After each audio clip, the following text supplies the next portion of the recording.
네, 이제 시작하도록 하겠습니다. 자, 지금부터 박민규 의원실에서 주최하고 사단 한국 매니지먼트 연합에서 주관하는 끊이지 않는 연예인 1인 기획사 탈세 논란, 그 대안은이라는 주제로 정책 간담회를 시작하겠습니다. 안녕하십니까. 저는 오늘 사회를 맡은 박민규 의원실의 심용혁 보좌관입니다. 반갑습니다. 자, 오늘 간담회는 최근 반복되고 있는 연예인 1인 기획사 탈세 논란에 대해 근본적인 원인을 점검하고 합리적인 제도 개선 방향을 모색하기 위한 자리입니다. 오늘 간담회를 통해 관련 업계와 정부, 전문가들이 한자리에 모여 의견을 공유하고 공정한 가세 원칙을 유지하면서 납세자가 납득할 수 있는 기준을 마련하고자 합니다. 자, 이제부터 간담회를 시작하도록 하겠습니다. 참석자 소개를 드리겠습니다. 오늘 바쁘신 일정에도 불구하고 자리를 빛내주신 참석자분들을 한 분 한 분 소개해드리도록 하겠습니다. 먼저 오늘 토론회를 주최해주신 더불어민주당 박민규 의원님 참석하셨습니다. 네. 오늘 공동 주최해주신 이모경 의원님, 이기현 의원님, 정태호 의원님은 지금 국회 일정 관계로 부득이하게 참석은 못하셔서 양해 말씀 전하셨습니다. 다음으로 오늘 첫 번째 발제와 토론 자장을 맡아주실 조세 전문가 성균관대학교 이전호 명예교수님 참석하셨습니다. 두 번째 발제를 맡아주실 한국 매니지먼트 연합 이남경 사무국장님 참석하셨습니다. 오늘 토론의 패널을 맡아주실 분을 소개해드리겠습니다. 문화체육관광부 대중문화산업과 김유미 과장님 참석하셨습니다. 국세청 조사이과 오미순 과장님 참석해 주셨습니다. 세무법인 센트릭 강승윤 대표님 참석해 주셨습니다.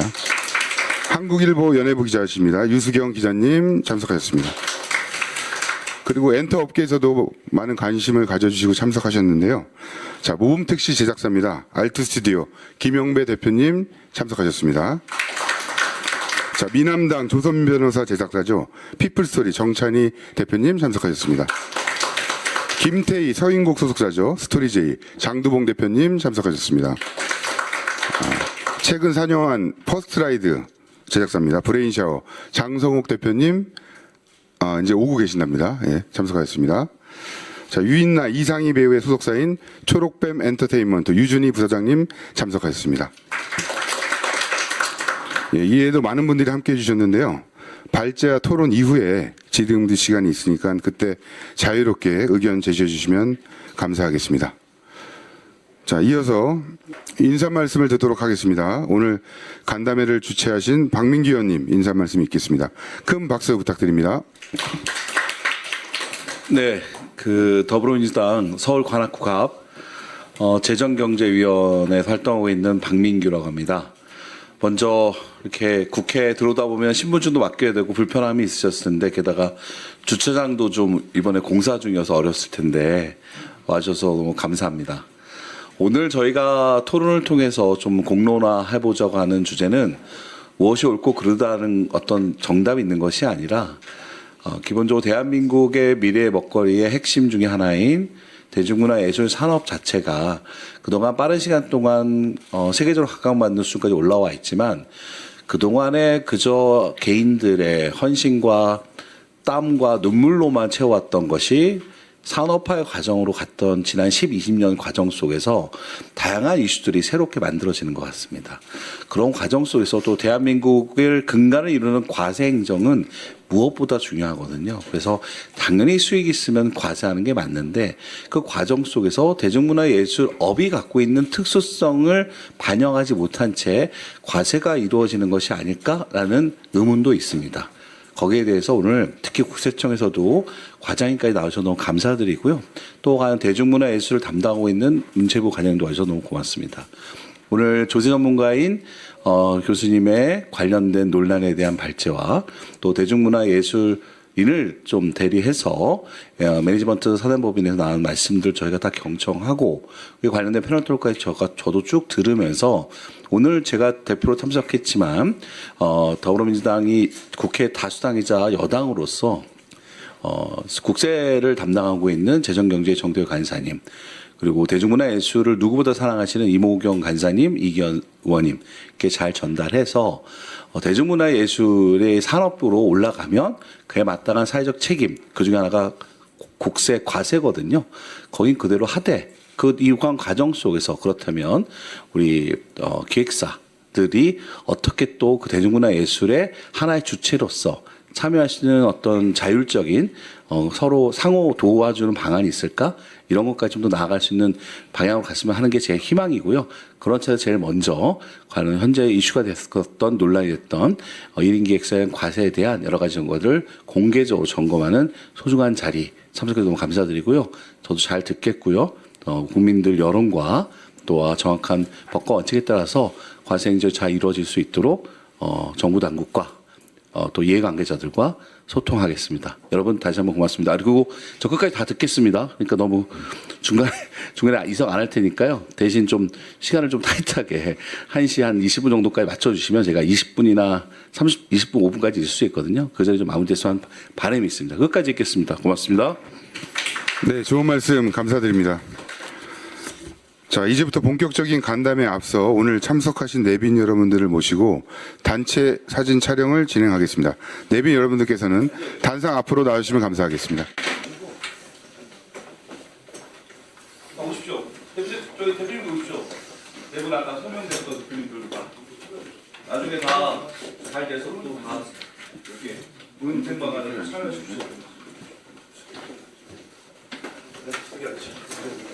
아니, 충분할 건 앉으십시오.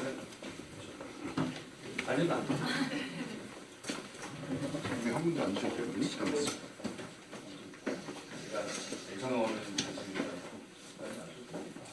잘 풀어놨어요. 자, 그래서 안내해 주십시오. 하나, 둘, 셋.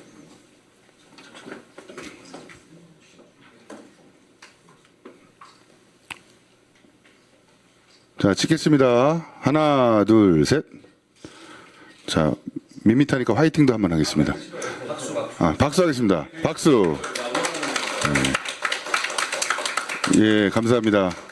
네, 자리에 앉아주시면 감사하겠습니다. 자, 이제부터 본격적으로 간담회를 진행하도록 하겠습니다. 첫 번째 순서입니다. 조세 전문 변호사이자 성균관대학교 이전호 명예교수님께서 1인 기획사 가세 문제에 대한 의견이라는 주제로 발제해 주시겠습니다.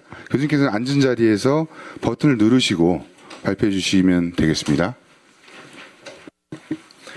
예, 여러분 반갑습니다. 방금 소개받은 이전호입니다. 오늘 박민규 의원님을 중심으로 네 분 의원님이 주최한 그 시적절하고 중요한 주제에 대해서 발표와 사회를 맡게 되어서 기쁘게 생각합니다. 그 자료를 보면서 말씀드리도록 하겠습니다. 3페이지입니다. 논란이 많은 1인 기획사를 왜 만드는가? 아마 첫째는 세금 문제가 가장 큰 요소일 것 같습니다. 다 아시다시피 우리나라는 소득세하고 법인세 간에 이렇게 세율 체계가 다르니까 요컨대 같은 과세 표준 같은 소득을 얻더라도 법인 소득이 개인 사업 소득보다도 낮게 그렇게 세율 구조가 짜여져 있습니다. 두 번째는 경비 송금 인정하기가 법인 쪽이 훨씬 쉽습니다. 그래서 뭐 1인 기획사 같은 경우에 가족이 직원으로 있는 경우도 많은데 가족이나 매니저 스텝 등의 인건비라든가 차량 유지비 또 뭐 연예인 등에 따르는 여러 가지 부대 비용들 그런 것들을 경비로 인정받기가 법인 쪽이 개인 쪽보다 쉬우니까 그런 장점이 있습니다. 4페이지입니다. 두 번째는 연예인의 자율성 문제입니다. 뭐 예전처럼 큰 대형 매니지먼트사에 전속돼 있을 때보다도 연예인이 1인 기획사 형태로 하게 되면 본인이 작품 선택이나 활동 시기 또 이미지 방향 그런 것에 대해서 직접 의사결정할 수가 있으니까 활동의 자율성이 훨씬 높아지는 그런 장점이 있습니다. 세 번째는 우리가 이제 뭐 모든 분야에 있어서 K의 힘이 세계로 뻗어나가고 있는데 문화 방면도 마찬가지입니다.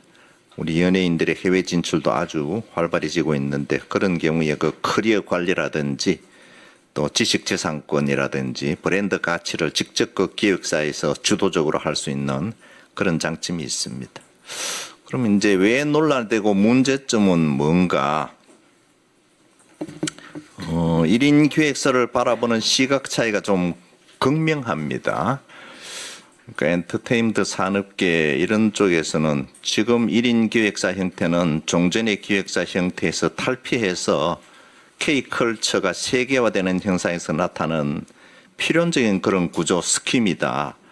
이제 그런 시각에서 바라보고 거기에 비해서 또 뭐 일부 언론이라든가 아니면 뭐 세무당국 등에 있어서는 그 무늬만 법인 만들어서 세금 적게 내려고 하는 거 아니냐.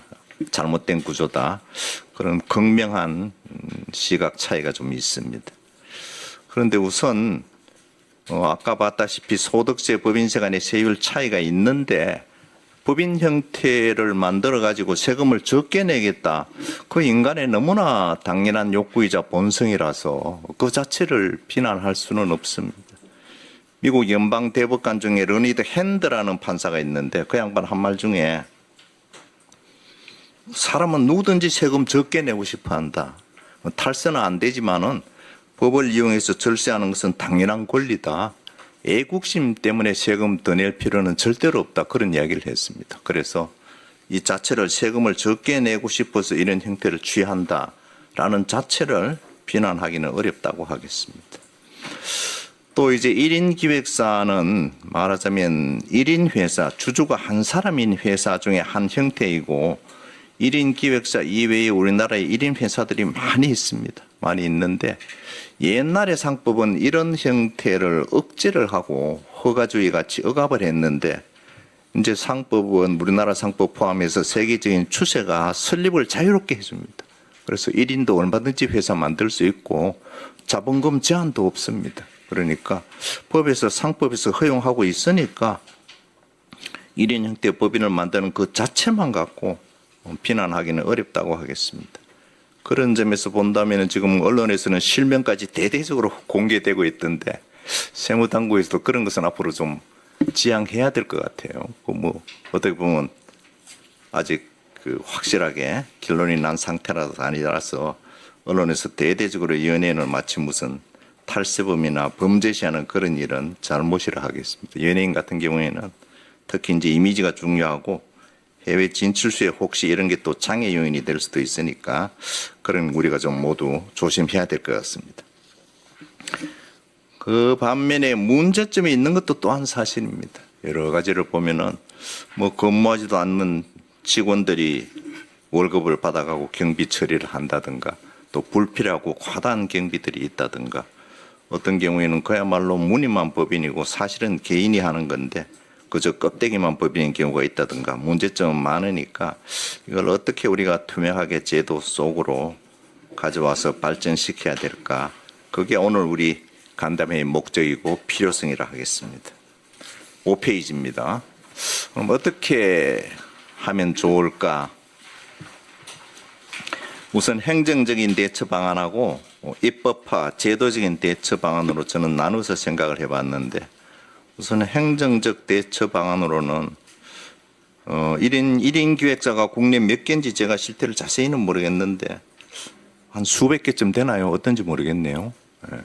어쨌거나 이 미등록 상태 기획사에 대해서는 우선 한번 실태 조사를 할 필요가 있을 것 같습니다. 그 밑에 관련 법령에 보면 대중문화예술산업발전법 26조는 등록을 하고서 활동을 하라고 되어 있고 40조는 등록을 하지 않고 활동하면 2년 이하 징역이나 2천만 원 이하 벌금에 처한다고 그렇게 되어 있습니다. 그래서 우선 소관부서에서 문화체육관광부에서 이 1인 기획사 실태에 대해서 한번 전수조사를 할 필요가 있는 것 아닌가 그렇게 보여집니다.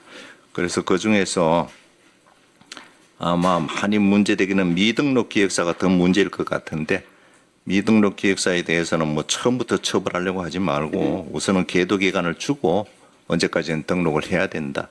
그래도 계속 불응하면은 그때는 형사처벌이나 그런 조치를 해야 되는 것 아닌가.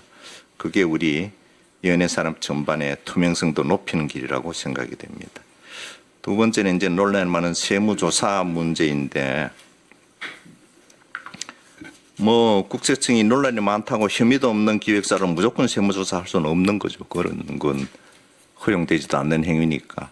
탈세 혐의가 있어야 세무조사라는 것은 가능하니까. 그래서 국세청이 먼저 막 나서서 전반적으로 다 세무조사하겠다. 그건 옳은 방법이 아닌 것 같고 우선 문화체육관광부 실태조사를 먼저 하고 그걸 근거로 해서 문제되는 법인이 있으면 선별해가지고 그런 기획사에 대해서는 세무조사의 필요성이 있다고 보여집니다. 아까도 봤다시피 상법에서도 1인 회사 인정하니까 함부로 법인격을 부인해서 실체를 부인하기는 어려운 것입니다. 부인했다가 나중에 조세 심판이나 법원에 가서 취소되는 경우도 종종 있고 그렇습니다.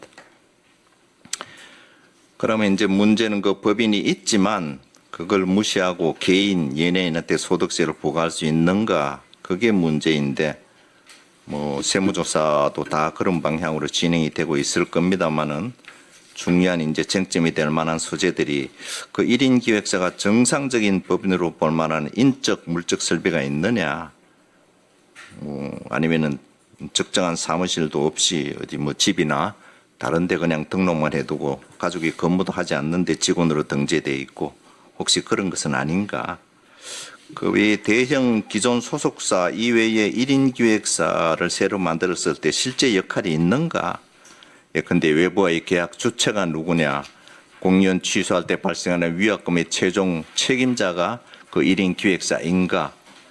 또 그 1인 기획사가 홍보 제작 비용을 투자해서 나중에 잘못되면 리스크도 부담을 하는가 등등 그렇게 실질이 있는가를 따져봐야 될 거고 또 이제 기존 소속소와 계약해서 활동하는 것을 이제 법인 1인 기획사를 만들어서 그렇게 하게 되는데 그렇게 할 만한 합리적인 사유가 있었는가 뭐 그런 것을 따져봐야 될 겁니다.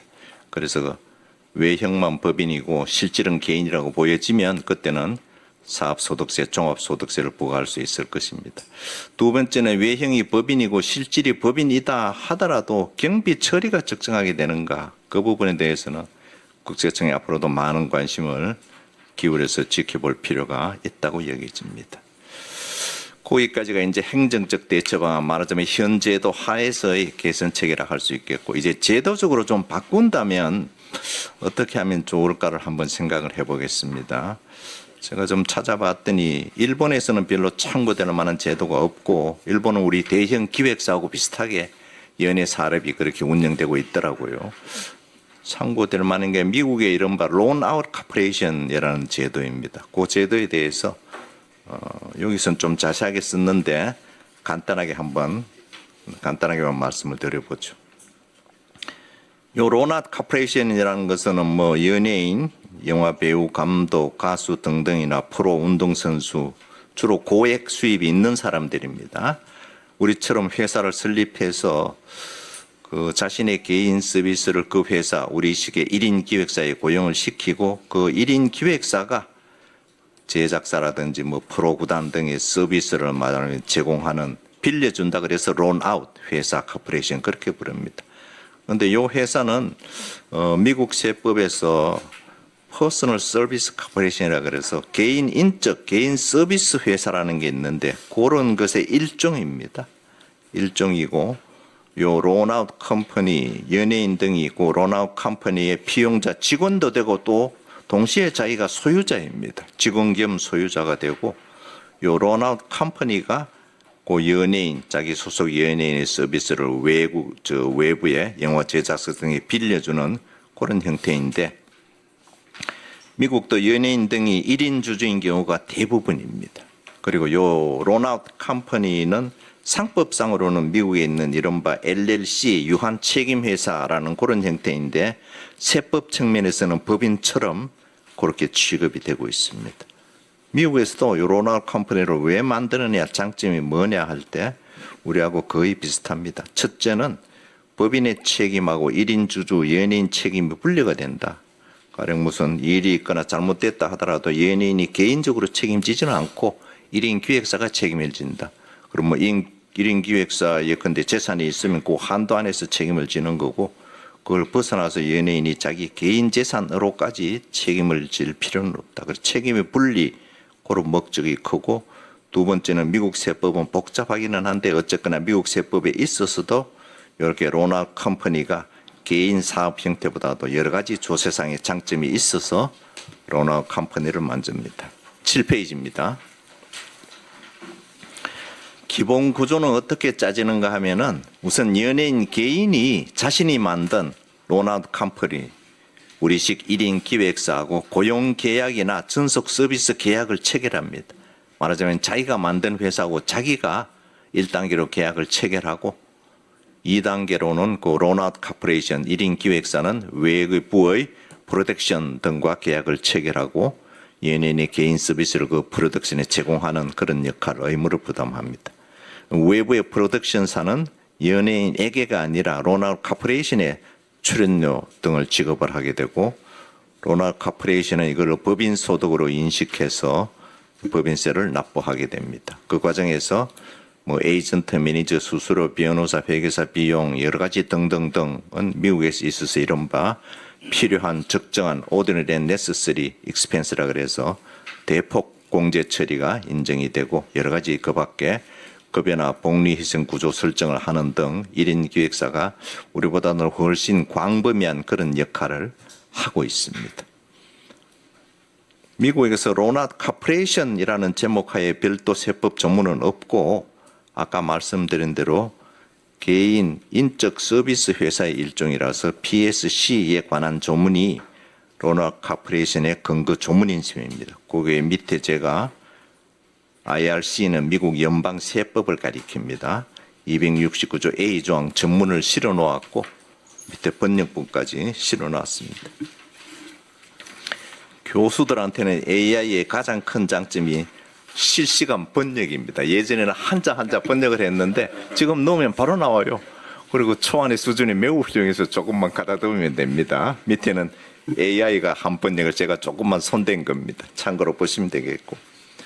그 다음에 이제 이 개인 서비스 회사 미국의 아까 로나 컴퍼니 우리식 1인 기획사는 PSC의 일종인데 세율은 어떻게 되느냐. 우리는 아까 세율 차이가 있어서 이용하는 경우가 많다 그랬잖아요. 미국은 옛날에 법인세는 우리처럼 여러 가지 계급에 따른 누진 세율 제도였는데 이제 2017년을 계기로 미국은 법인이 크든 작든 21% 단일 세율을 매깁니다. 그래서 지금은 뭐 PSC든 뭐 대기업이든 뭐든 간에 전부 법인세가 작든 크든 21% 단일 세율인데 예전에는 말하자면 미국도 우리처럼 법인도 크기에 따라서 누진세가 되던 시기에 미국에 이 로나 컴퍼니 같은 이런 회사에 대해서는 어떻게 했는가 하면은 보다 높은 세율 우리 같으면 아주 소득이 적으면 뭐 9%까지도 되는데 그런 건 없고 1인 기획사 같은 이런 형태에 대해서는 아예 고세율을 35%를 적용한다 해서 그렇게 과세 문제를 대처를 해서 해결을 했습니다. 10페이지입니다. 그래서 미국의 기본 방향 생각은 로나 컴퍼니 자체는 인정한 겁니다. 1인 기획사를 하더라도 실체가 있고 여러 가지 긍정적 역할이 있다 하면서 다만 남용하지 못하게 남용이라는 것은 다른 합리적 목적도 없으면서 오로지 세금 적게 내려고 만드는 법인 그런 것은 허용 못하겠다 해서 그런 측면에서만 여러 가지 제한과 규율을 가하고 있습니다. 거기에 있는 게 제가 예를 들어서 1, 2, 3, 4 이런 제한 방식으로 적정한 과세를 유도하고 있습니다. 11페이지입니다. 자, 그럼 우리는 이 문제를 만약 법으로 푼다라고 하면 어떻게 하는 게 좋을까를 한번 생각을 해보겠습니다. 지금 우리가 옛날에 미국처럼 가령 1인 기획사에 대해서는 아까 본 법인 세율표 3페이지 안 가보시죠. 밑에 법인 세율 표를 보면 과표에 따라서 9%에서 24% 이제 올해부터 올라서 10%에서 25%까지 이렇게 적용되는 거 아닙니까? 근데 요거를 우리가 옛날 미국식처럼 해가지고 1인 기획사는 무조건 22%를 적용한다. 1인 기획사는 무조건 법인 세율은 20%다. 그런 식으로 문제를 해결할 수 있을까? 11페이지로 돌아갑니다. 좀 무리일 것 같습니다. 옛날에 미국이 채택했던 방식이긴 한데 그렇게 합리적으로 보여지지는 않아서 좀 무리라고 보여지고, 그러면 어떨까? 결국은 아까 미국에 말한 그런 개인 인적 서비스 제도, 그런 것을 참조해 가지고 우리도 법인세법 규정을 좀 정비하고 할 필요가 있어 보입니다. 세 번째는 이제 1인 기획사를 포함해서 우리나라에서 주주가 1인인 소위 1인 회사 비율이 지금 30%를 넘습니다. 개수로는 30만 개 정도가 되고, 전체 법인이 100만 개면 한 30만 개 정도가 1인 회사고, 뭐 비율로는 약 3분의 1 정도가 1인 회사입니다. 좀 기형적인 일입니다. 아마 그 대부분은 이거 정말 법인이라고 볼 수 있을까? 그런 법인들도 상당수 있을 것 같습니다. 요컨대 오로지 세금만 적게 내기 위해서 만든 1인 회사도 상당수 있을 것 같아서, 거기에 대해서는 뭔가 적절한 제도적 대응은 있는 게 조세정이나 과세형평에 맞을 것 같습니다. 그럼 어떻게 할 거냐가 문제인데, 여기에 대해서는 우리 정부가 2020년에 한번 시도한 적이 있었습니다. 이렇게 이른바 개인 유사법인, 말이 법인이지 사실은 개인 소득자인 그런 법인에 대해서는 그 초과 유보소득, 법인 안에 남아있는 그 초과 유보소득에 대해서 주주한테 배당한 것처럼 간주해서 주주한테 소득세를 부과하자라는 그런 개인 유사법인의 초과 유보소득 배당 간주 소득세, 그게 발의가 됐었는데 국회 논의 과정에서 중소기업들, 특히 중견기업연합회가 많이 반발을 해서 논의 보조 과정에서는 일단 보류를 하고 다음에 한 번 더 생각해보자, 그렇게 미결로 남겨져 있었습니다. 외국에도 이런 예가 있는가, 말하자면 개인 유사법인에 대해서 대처하는 방안이 있는가, 대표적으로 미국과 일본의 그런 제도가 있습니다. 미국에서는 유보소득과세 제도하고 또 인적 지주에서 과세 제도, 그런 것에 대해서 과세하는 방안이 있고, 일본은 특정 동족회사 과세 제도라 그래서 거기에서 이렇게 개인 유사법인에 대해서 과세하는 제도가 있습니다. 우리 정부하고 비슷한 그런 발상은 취지는 같은 것인데, 그러니까 형태만 이용한 그런 사업체에 대해서는 세금을 더 물리겠다는 취지인데, 다만 차이점은 우리 정부가 추진한 2020년 방식은 실제 배당이 안 되었더라도 그 주주한테 배당이 된 것처럼 간주해서 주주한테 소득세를 물리겠다, 그런 방안이었고, 현행 미국과 일본의 제도는 그거는 아니고 법인세, 정상적인 법인세 이외에 추가적인 법인세를 더 물리는 그런 제도라서 양자는 그런 제도상 차이는 있습니다. 12페이지입니다.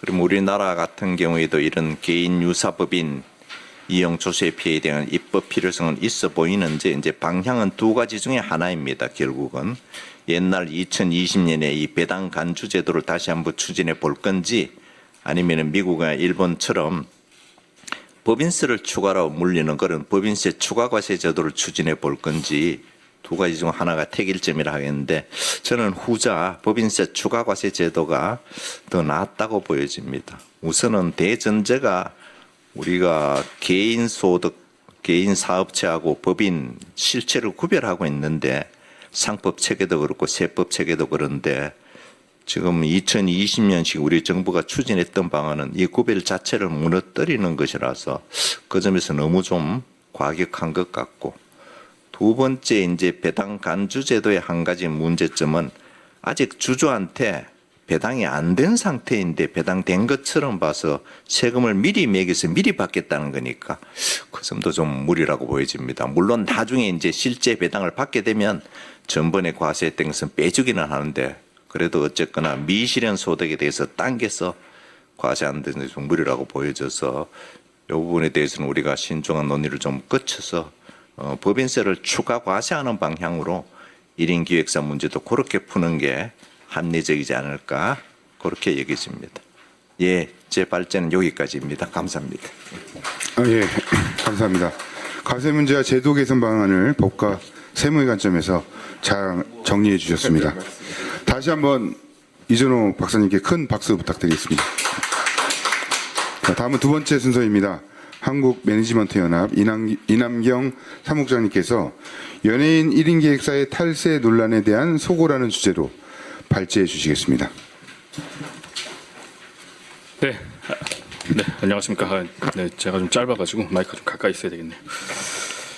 네, 그 앞에서 교수님께서 너무 자세하게 과세 관련된 문제를 설명을 해주셔서 저는 그 부분에 대한 내용은 좀 제외를 하고 좀 필요한 부분들만 좀 짚어서 진행하는 방향으로 하겠습니다.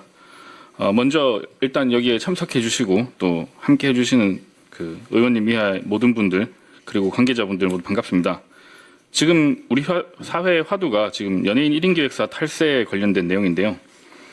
K 콘텐츠의 위상이 좀 높아질수록 그에 따른 도덕적 사회적 책임 역시 커지고 있습니다. 하지만 업계 종사자로서 이런 논란에 대해 좀 여러 가지 우려들을 금할 길이 없습니다. 왜냐하면 지금 앞에서도 설명한 바가 있지만 약간 개념들이 좀 혼재된 상태로 지금 이야기가 진행되고 있는 부분들이 많이 있다 보니까 좀 구분을 해야 될 필요가 있는데 그게 없다 보니까 좀 안타까운 부분들이 있습니다. 그래서 좀 하나하나 좀 짚어 나가면서 좀 이야기를 해보려고 합니다.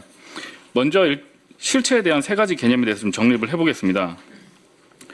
이게 기존의 뭐 제조업과는 좀 다른 이 연예업계라는 좀 신규 산업에 관련된 내용이기 때문에 없던 개념을 좀 새롭게 만들어간다는 좀 취지로 좀 받아들여 주셨으면 좋겠습니다. 계속 앞에서 이제 1인 기획사라는 이야기가 많이 나오고 있는데 사실이 1인 기획사라는 개념이 이제 대한민국 사회에서 그 허용되고 이야기된 그 시작은 대중문화예술산업발전법에서 소위 이제 기획업 등록이라는 제도가 생기면서부터였습니다. 기획업 등록 제도가 생기면서 이 기획업 등록 제도의 취지 자체가 소위 이제 기획업을 하고 있는 사람들과 그 소속된 연예인, 즉 다시 말하면 대중문화예술인 사이에 어떤 형평성을 조정하고 또 이 전속 계약의 문제라든가 이런 것들을 다루기 위해서 이 법이 만들어졌는데요. 그래서 이 기획업에 대한 규제가 상당히 많이 담겨져 있는 법안으로 사실은 이제 등록제가 하나가 추진이 된 겁니다. 그런 형태로 만들어지면서 그렇기 때문에 연예인 스스로가 자기 자신을 대표로 하는 개인 사업자의 경우에는 이 연예인을 소위 어떤 연예인에 대한 불합리한 대우라든가 어떤 피해라든가 이런 것들에 대한 발생 여부 자체가 거의 없는 상황이 되기 때문에 1인 연예인 개인 사업자에 대해서 소위 이제 1인 기획사라고 하여서 등록에 대해서 보류하는 조건으로 지금까지 등록 제도가 시행이 돼 왔습니다. 그러다 보니까 그런 상태에서요. 그런 단계에서 근데 문제는 이제 이 1인 기획사라는 개념이 그 법에 명확하게 나와 있는 개념이 아니거든요. 그러니까 이제 소위 행정적으로 그런 재량들이 발휘되었던 문제인데 그런 행정적 재량들이 발휘되면서 이 1인 기획사라는 단어의 정의가 굉장히 모호해지기 시작한 겁니다. 그러다 보니까 최근 들어서 이제 여러 가지 이슈들이 나왔던 단계 중에 1인 기획사라고 생각하면서 만들어진 회사들이 소위 많이 생겨나게 된 겁니다. 그래서 저희가 앞단에서 여러 가지 이제 언론을 통해서 배포되어졌던 우리 1인 기획사라고 표현되어졌던 회사들, 특히 대부분은 법인들이죠, 법인들. 그런 법인들의 경우는 사실 명확하게 대중문화예술산업발전법에서 이야기하는 1인 기획사가 아닙니다. 등록을 해야 되는 법인이고 1인 기획사가 아닌 단계였거든요. 그러다 보니까 이 모든 개념들이 미등록 기획사의 개념과 1인 기획사의 개념, 그리고 연예인의 개인이 만들어낸 법인 이 개념이 한꺼번에 섞이기 시작한 겁니다. 그러면서 지금 이 논란이 더 이렇게 합쳐져서 커지게 된 상태다 보니까 그걸 좀 참조해 주셨으면 좋겠습니다. 그래서 1인 기획사는 그런 형태에서 좀 보셨으면 좋겠고요. 아까 잠깐 언급드렸던 것처럼 미등록 기획사, 사실 미등록 기획사는 저희 연예업계 입장에서도 마찬가지입니다. 사실 사건 사고의 상당수가 미등록 기획사에서 벌어지고 있는 건 사실이거든요. 그래서 오히려 등록된 기획사가 이 미등록 기획사로 인한 피해를 입는 경우가 더 많습니다. 그렇기 때문에 이 미등록 기획사는 사실 이 산업계 입장에서도 사실은 좀 척결해야 될 대상이고 엄밀하게 단속을 해야 되는 입장인데 아까 잠깐 법안을 잠깐 소개해 주셨습니다만 이 미등록 기획사의 단속 법안 자체는 행정처벌이 아니라 형법상 처벌 규정입니다. 징역과 벌금 조항으로 저희 협회에서도 수년간 이제 미등록 기획사를 모니터링하는 사업들을 진행하면서 이제 신고 대행을 해봤는데 그러다 보니까 미등록 기획사에 대한 확인은 지자체를 통해서 문체부가 담당하는 기능을 갖고 있고요. 근데 거기에 대한 처벌 기능은 형사고발입니다. 형사처벌 기능 그러다 보니까 이 행정부 간의 이 조율이 잘 되지 않으면 이 실질적인 효력이 잘 안 생기는 겁니다. 그래서 사실 미등록 기획사는 이제 그런 별개의 문제이고요. 지금 논란의 중심에 있는 이 과세 문제를 중심으로요. 논란의 중심에 있는 건 이 좀 표현하자면 좀 생소한 개념이긴 한데 아까 잠깐 언급하셨던 것처럼 개인 법인이라고 좀 별도로 보셔야 될 것 같습니다. 이 개인 법인은 이제 아까 계속 말씀하셨지만 어떤 절세 문제라던가 혹은 이 연예인을 회사가 케어할 수 없는 부분까지도 담당하게 되는 어떤 특수한 형태의 법인이다라고 좀 보시면 예, 좋을 것 같습니다. 이게 과거 같은 경우에는 사실 연예인의 수익이 지금처럼 이렇게 폭발적으로 성장하지 않았기 때문에 큰 이슈가 되지는 않았는데 지금 같은 경우에는 이제 특히나 이 코로나 시기를 지나가고 지금 그 연예인의 출연료라던가 기타 이제 이런 부분들이 상당히 높게 상승함에 따라서 또 그리고 K 콘텐츠 위상이 굉장히 글로벌하게 상승하게 함에 따라서 수익 부분들도 굉장히 많이 늘어나기 시작했고 그리고 연예인의 특성이 우리 일반 직장인들처럼 출근했다 퇴근하는 개념이 아니다 보니까 일상생활 자체가 소위 말하자면 컨텐츠가 되어버린 시대가 되어버려서 회사가 전반적으로 관리할 수 없는 부분까지 관리를 해야 하는 어떤 특정 필요성이 생겨났습니다. 그래서 그런 것들 때문에 그 발생한 특수법인으로 좀 생각해 주시면 좋을 것 같고 그래서 저는 이제 표현하기를 개인법인이라고 표현했습니다만 이 개인법인을 좀 이 미등록 불법 기획사랑 좀 동일시하는 어떤 착오 그리고 또 이러한 법인 자체를 어떤 세금 세탁용 뭐 소위 말하는 페이퍼 컴퍼니로 치부하는 데서 좀 이런 혼동과 오해가 많이 발생하게 되었다고 보여집니다. 근데 좀 안타까운 거는 네, 좀 산업적인 관점에서 보면요. 지금 이제 아까도 계속 앞에서 처음부터 말씀하셨습니다만 이 엔터테인먼트 산업 그리고 K 콘텐츠 산업이 이제 새로운 먹거리라고 상당히 많이 성장했고 그리고 글로벌화되었고 여러 가지 이제 산업적 측면으로 규모가 커져가고 있는데 반해서 아직까지 이 사실 제도적인 행정적인 제도 그리고 이제 과세 부분에 있어서는 좀 여전히 그 부분에 대한 어떤 새로운 연구는 좀 많이 좀 미흡한 부분이 있어서 이런 부분들에 대해서 정교한 기준을 만드는 게 좀 산업적인 차원에서 핵심 과제가 될 필요가 있다라고 보여집니다. 네, 그 앞에서 말씀하셨습니다만 계속 말씀드렸던 분들은 간략하게 넘어가겠습니다. 우리 과거에선 연예인이 좀 계약하면 모든 게 해결된다. 네, 16페이지 보시면요. 이게 그냥 전통적으로 가지고 있는 이미지라고 한다면 지금 소속사가 관리할 수 있는 부분들은 좀 콘텐츠 제작, 홍보 그리고 그 콘텐츠의 알선 같은 좀 공적인 영역에 해당되고요. 개인의 어떤 우리가 흔히 이제 사생활과 그렇지 않은 부분이 경계에 있는 부분들까지도 콘텐츠가 되는 이 시대에 그 부분까지 회사가 전부 관리를 하기에는 사실 지금 뭐 오히려 그러면 또 연예인의 인권 문제라던가 혹은 기타 여러 가지 다른 법률로 인해서 또 미묘하게 회사가 컨트롤하기 어려운 부분들이 많이 있습니다. 그러다 보니까 지금은 이 연예인의 그 뭐 계좌 관리라던가 어떤 사업적 측면 이런 것들, 행정적 측면 이런 것들이 회사가 할 수 없는 부분들의 독자적 영역들을 연예인들이 체계적으로 관리하기 위해서 법인 설립을 하는 것은 어찌 보면 굉장히 당연해졌다, 필수적인 부분이다라고 좀 봐주시면 될 것 같고요. 그런 측면과 함께 더불어서 법인이 뭐 당연합니다. 뭐 절세 전략으로 당연히 이용된다. 네, 이용되고 있습니다. 그건 뭐 어쩔 수 없는 것 같고요. 그렇지만 이게 다른 산업들 측면에서 보게 되면 소상공인들이나 전문직 종사자들의 경우에는 오히려 법인 전환이 필요하다라고 해서 1인 법인, 뭐 변호사, 의사, IT 개발자 등 이런 부분들은 법인을 세워서 자기들의 자산을 관리하고 비용 처리하는 것을 대체적으로 스마트한 경영이다라고 우리는 표현을 하고 있습니다. 그런데 유독 연예인들에게만 있어서는 이를 부도덕한 탈세의 온상이다. 이렇게 보는 시각들이 좀 있는 것 같습니다. 그래서 이 부분은 성실한 납세 그리고 투명한 비용 증빙을 전제로 좀 여러 가지로 좀 제도적인 변화가 있지 않아야 되나라고 생각합니다. 네, 뭐 구체적으로 세율이나 소득세, 개인소득세, 법인세 이런 부분들은 앞에서 말씀하셨던 부분들이라 좀 그냥 넘어가도록 할게요. 그래서 일단 첫 번째로는 이제 절세에 대한 법인 설립 문제는 그렇게 앞에서 말씀하셨던 걸로 넘어가고 그 다음으로는 이 비용 인정 부분이 좀 있습니다. 어디까지가 사실 비용으로 인정이 되고 어디까지가 사적인 유용이 될 것인가 하는 부분이 있는데 이게 사실은 명확하게 지금 시대가 명확하게 선을 그을 수 있는 시대는 사실 굉장히 어렵습니다. 이 부분이 어렵다는 거는 저는 인정을 합니다.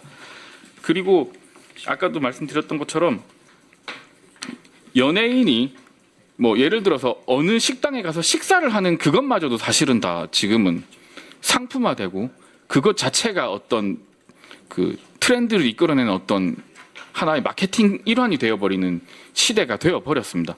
그러다 보니까 그냥 단순히 이제 공장 설비처럼 이렇게 선을 그어가지고 연예인이 세운 법인에 의해서 이렇게 쓰는 카드 사용은 뭐 공적 자금으로 인정이 되고 이렇게 쓰는 비용은 사적 자금으로 유용했다고 볼 수 있으면 인정이 안 됩니다. 이게 단순히 이렇게 정리를 할 수는 없는 부분이라 이 연예인의 법인을 그냥 이렇게 칼로 무자르듯이 이렇게 그을 수는 없는 부분입니다. 그래서 저도 아까 교수님 말씀하셨던 것처럼 뭐 미국의 로나운 코퍼레이션에 대해서 좀 찾아보고 확인도 좀 해봤습니다만은 사실 이게 또 단순하게 적용을 하기가 좀 어려운 부분들이 있는 게요. 조금 이제 한국과 미국과 일본의 이 엔터테인먼트 시스템 자체를 조금 그 차이점을 설명을 드리자면 아까 일본은 찾아볼 만한 자료가 없었다고 말씀하셨던 것처럼 일본 같은 경우에는 그 기본적으로 연예인이 회사에 소속된 근로자로서의 그 지위를 가지고 있습니다. 그러다 보니까 그 회사에서 소위 말하면 급여를 받는 형태의 구조를 갖고 있는 게 기본적인 형태고요.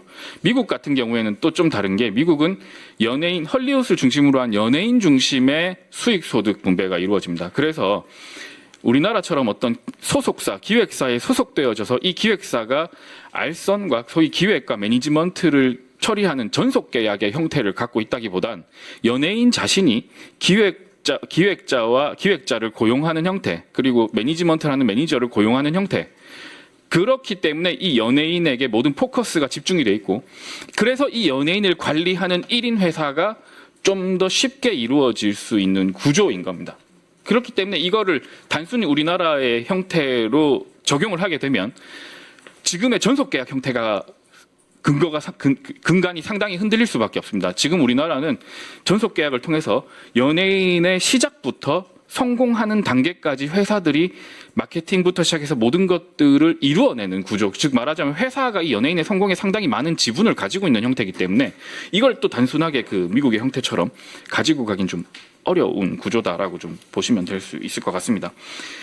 예, 그래서 이게 좀 어떤 식으로 좀 재현이 이루어지면 조금 도움이 될까? 이게 뭐 저도 결론을 내릴 수는 없는 문제다 보니까 도움이 될까 해서 좀 몇 가지 핵심 과제들을 가지고 와서 좀 말씀을 드려보도록 하겠습니다. 먼저 첫 번째로는 이 아티스트의 개인 법인을 어떻게 하면 인정하는 방향으로 갈 거냐. 지금 현재의 전속계약 관계는 회사와 소위 이제 아티스트들을 관리하는 회사와 그리고 아티스트 개인 간의 계약의 형태를 가지고 있습니다. 그래서 그 아티스트 개인이 회사와 이제 전속 계약을 체결하게 되는데요. 이런 구조를 가지고 있다 보니 이 개인이 수익은 개인이 누리고 그 개인의 수익을 누리다 보니 이것이 전부 개인의 소득으로 전환되면서 이 모든 것들이 개인의 소득으로 잡히게 되는 거고, 그리고 이거를 처리를 못하다 보니 개인 법인을 돌리게 되는데 이 개인 법인은 그럼 기획사가냐 아니냐 논란이 발생하게 되고, 그러다 보니 이 법인은 등록된 기획사냐 아니냐까지 지금 이렇게 흘러가고 있는 구조인 거거든요. 그러니까 이 연예인의 소득을 정리하기 위한 법인의 설립을 전속계약에 어떻게 녹여낼 수 있느냐 하는 게 사실은 이제 문체부가 좀 고민을 해줘야 되는 부분입니다. 그렇지 않으면 이 1인 회사들은 사실 대다수가 1인 법인들은 미등록 기획사가 되든지 아니면 1인 법인이 소위 난립하게 되는 상황이 발생할 수밖에 없는 겁니다. 이 구조 지금 현재의 구조 자체가. 그러니까 이 1인 법인이라고 표현 좀 이상한데요. 네, 이 개인 법인들을 어떻게 합법적, 행정적 정의 내에 녹여낼 수 있는지 문체부가 좀 고민을 해주실 필요가 있는 것 같고요. 그 다음에 그러다 보니까 이 계약 구조가 아티스트, 기획사, 개인 법인 이 삼각 구도 내에서 어떻게 정립될 수 있는지를 좀 고민해 주실 필요가 있는 것 같습니다. 그리고 엔터테인먼트 산업에 대해서 좀 고심을 해주실 때 지금 현재로서 좀 많이 논란이 되는 부분 중에 하나가 뭐냐면 산업계에서 세무조사를 하는 것까지는 알겠는데 이 세무조사가 왜 오픈되고 있느냐라는 문제가 사실은 있는 거거든요. 세무조사의 결과가 사실 이제 저희가 예시로 들기 좀 부적절할 수도 있지만 연예인들 같은 경우에는 상당 부분 이미지가 중요한 부분이 많이 있습니다. 그러다 보니까 이 이미지의 관리 그리고 이 명성 관리가 상당히 중요합니다. 앞으로 미래에 있어서도. 근데 그 세무조사가 이루어지고 거기에 대해서 처벌이 되거나 혹은 거기에 대한 이제 분쟁이 발생하는 경우들에 대해서는 또 납득을 할 수 있지만 그 문제가 보란 듯이 바로 그냥 이렇게 콘텐츠화 되어지고 이제 소위 이제 오픈되는 이 상황은 사실 연예인에게 있어서 굉장히 큰 타격이고 더 나아가선 이 연예인이 소속되어져서 그 연예인으로 인해 수익을 만들어내야 하는 소속사 입장에서도 굉장히 큰 손해입니다. 그러다 보니까 문제의 해결을 위해서 집중되어져야 되는 이 시선들이 그게 아니라 이제 이 사태를 어떻게든 조용히 시키는데 역량이 더 강화가 될 수밖에 없는 이 구조가 되어버린 겁니다. 그래서 이러한 어떤 절차들이 진행되어지는 단계에 있어서 좀 그 정보의 공개 부분은 좀 보수적으로 접근해야 될 필요가 있지 않나라는 부분들이 있습니다. 그리고 다음으로는 좀 업무 비용 인정 범위가 좀 명확해질 필요가 있는데요. 사실 이거를 어떤 기준에서 명확하게 정리를 해야 되는지에 대해서는 사실 뭐 저희가 답을 내린 상황이 아니다 보니까 저희도 뭐 어떻게 이렇게 해주십시오라고 말씀드리기는 좀 어렵습니다만, 네. 다만 그렇다 하더라도 좀 마지막 페이지에 있는 것처럼 민관학 합동으로 좀 이 엔터테인먼트 산업의 과세에 대한 부분들에 대해서 산업의 특수성을 좀 인정한 형태의 심도 있는 연구단은 좀 발족되어야 될 필요가 있지 않나라는 생각입니다. 이게 지금 수많은 법령들이 보면 과거에 있던 어떤 산업의 형태를 중심으로 해서 조금씩 변형된 형태로 제도가 발생하고 만들어지고 있는데요. 이 엔터테인먼트 산업은 사실 단순한 서비스 산업도 아니고 단순한 정보 산업도 아니고 단순한 제조업 산업도 아닙니다. 굉장히 특수한 형태의 산업이고 그리고 이 산업이 실질적으로 성장하고 있다는 건 우리가 다들 눈으로 보고 있는 상태입니다. 그렇기 때문에 이 특수한 형태의 산업을 어떻게 하면 우리가 지속적으로 발전시킬 것인가 하는 문제는 아예 좀 원점에서 놓고 이 산업의 특수성을 고려한 형태의 연구가 진행될 필요가 있습니다. 이건 다른 분야도 마찬가지고 과세 분야도 마찬가지인 것 같습니다. 그래서 좀 이런 초연결 미디어 시대에 좀 특화된 형태로 좀 연구단이 발족돼서 중장기 로드맵을 그리면서 그 안에서 과세와 여러 가지 많은 것들을 좀 담는 어떤 형태가 좀 만들어질 필요가 있는 것 같습니다. 다시 한번 결론을 좀 말씀드리면 저희가 말씀드리고 있는 내용들은 세금 회피를 위한 은신처 개념이 아니고요. 지금 시대가 이렇게 흘러가다 보니 그 안에서 발생하는 이 지금 현재 법이 따라가지 못하고 있는 개인 소득의 부분들을 좀 기업화돼가고 있는 이 개인을 좀 합리적인 형태로 좀 법의 테두리 안에 끌어넣어줄 방안을 좀 연구를 해달라는 겁니다. 그렇기 때문에 오히려 그렇게 했을 때 좀 세금에 대해서 좀 당당하고 떳떳하고 투명한 어떤 과세 정의가 좀 실현될 수 있으면 좋을 것 같고요. 그렇기 때문에 그렇게 실현되어진 과세들이 다시 이 산업에 재투자될 수 있는 환경을 좀 만들어 주시기를 좀 앞에 계시는 이제 정부 관계자분들 그리고 이제 국회분들 그리고 학계 분들께 좀 요청드리도록 하겠습니다. 저는 여기까지 말씀드리겠습니다. 감사합니다. 네, 감사합니다. 개인 법인의 법적 지위합니까? 제도 개선 방안에 대해서 엔터업계 의견을 잘 정리해 주셨습니다.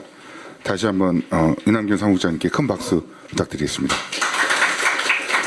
자, 이제부터 전문가분들을 모시고 본격적인 자유 토론을 진행하도록 하겠습니다.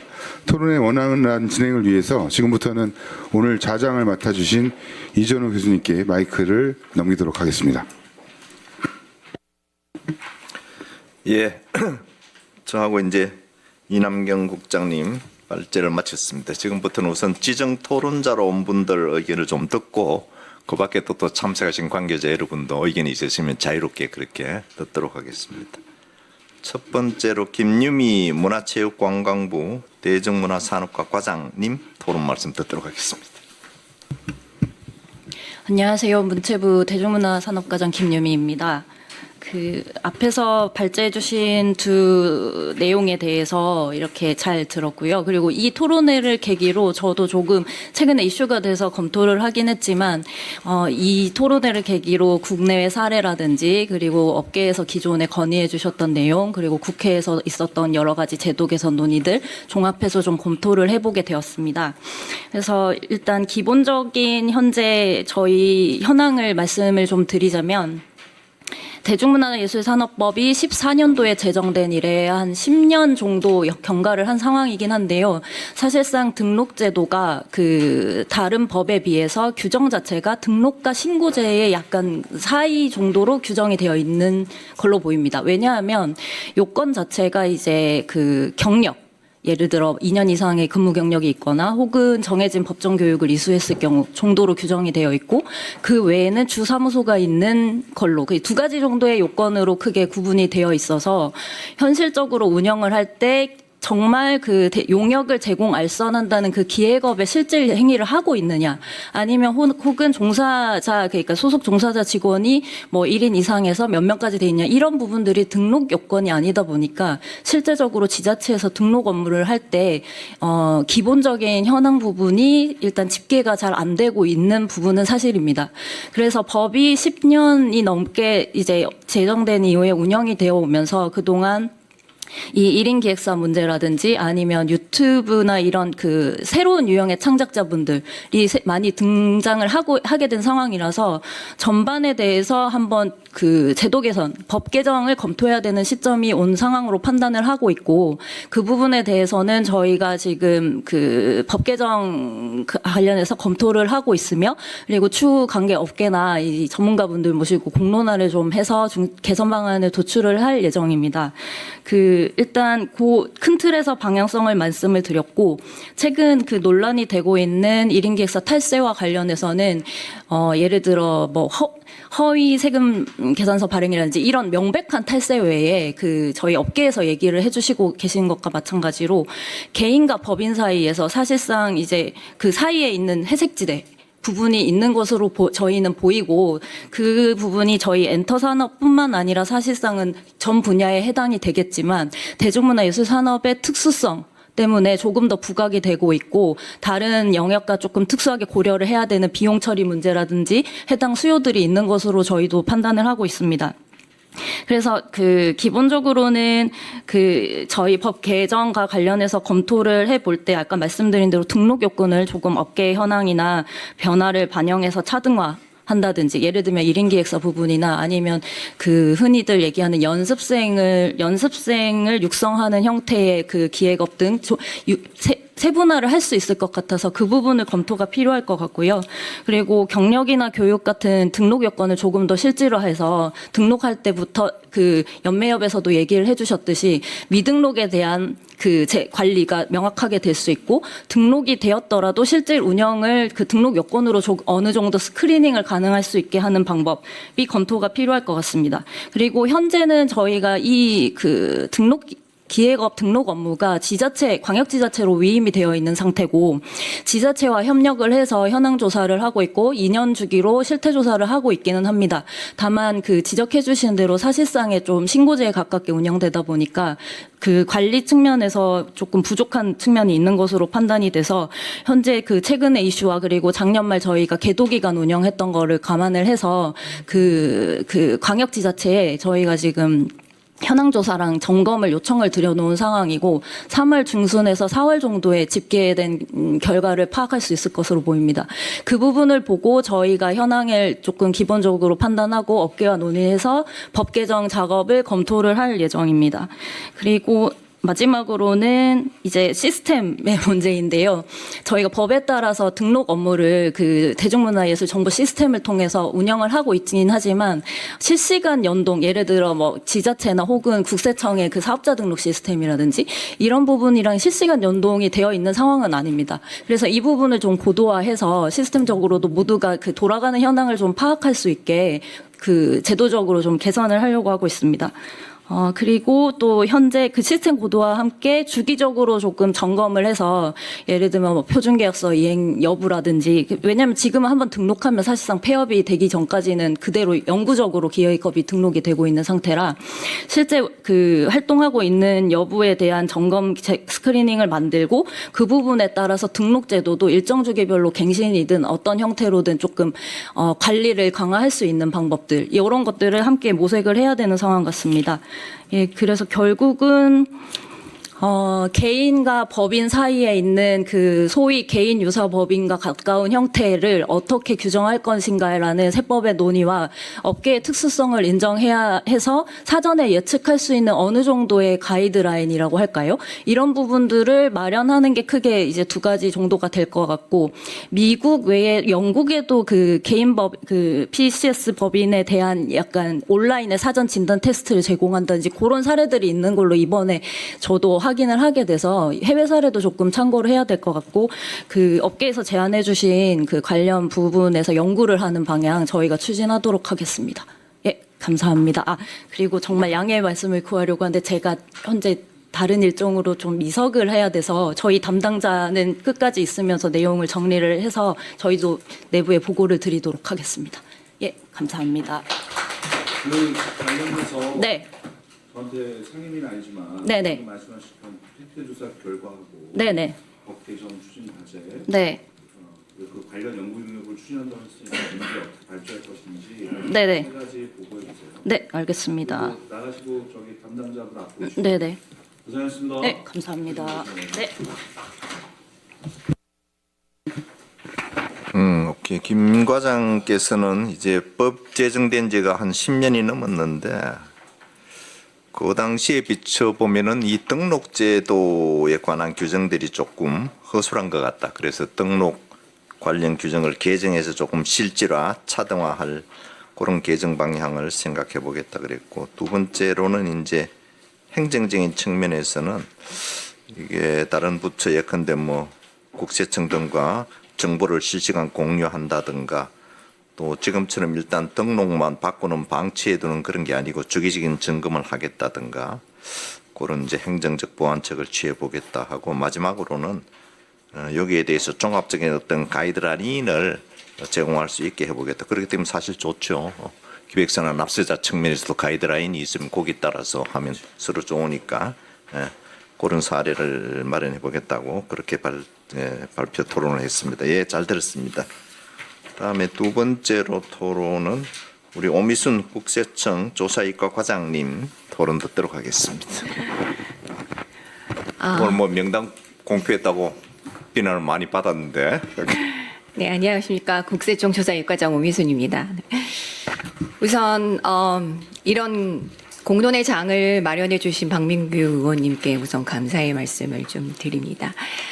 최근에 이제 연예인 세무조사에 관련된 부분에 대해서 굉장히 사회적 관심이 많으시고 사회적인 이슈가 되고 있는 상황인 거 저희도 잘 알고 있습니다.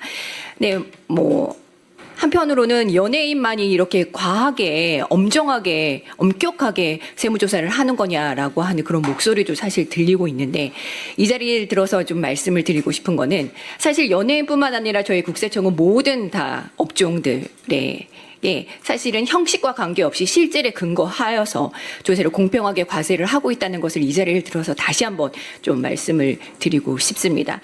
그리고 아까 이제 교수님께서도 말씀하시고 국장님께서도 잠깐 언급을 하셨지만 뭐 세무조사 결과가 공포가 돼서 연예인의 굉장히 이미지에 치명적이다라고 해서 국세청이 좀 그런 부분에 대해서 자제를 해 주셨으면 좋겠다고 말씀을 하셨는데 사실 국세청이 그런 경우는 절대 없습니다. 왜냐하면 국세청은 국세기본법에 법에 근거하여 비밀 유지 규정이 엄격하게 적용이 되고 있기 때문에 국세청이 이런 세무조사 결과를 공표를 해서 이런 일을 벌이고 있다라고 하는 것은 오해라는 것을 좀 말씀드리고, 사실 뭐 세무조사가 국세청만 아는 것이 아니라 그에 관계되는 많은 다양한 이해관계들이 다 함께 있습니다. 그러다 보니까 거기에서 또 나갈 수도 있는 부분이라 이것이 무슨 국세청이 마치 뭐 언론 플레이를 하기 위해서 또는 이런 결과를 공표했다라고 하는 것은 정말 오해라는 걸 이 자리를 들여서 다시 한번 좀 말씀을 드리겠습니다.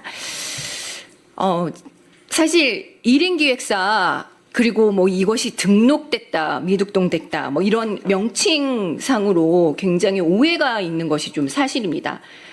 그런데 이제 지금 현행의 세법상으로 제가 좀 말씀을 드리면 1인 기획사가 뭐 그 대중문화 그 발전법에 근거해서 등록을 했건 안 했건 간에 사실 세법상으로는 그냥 1인 법인입니다.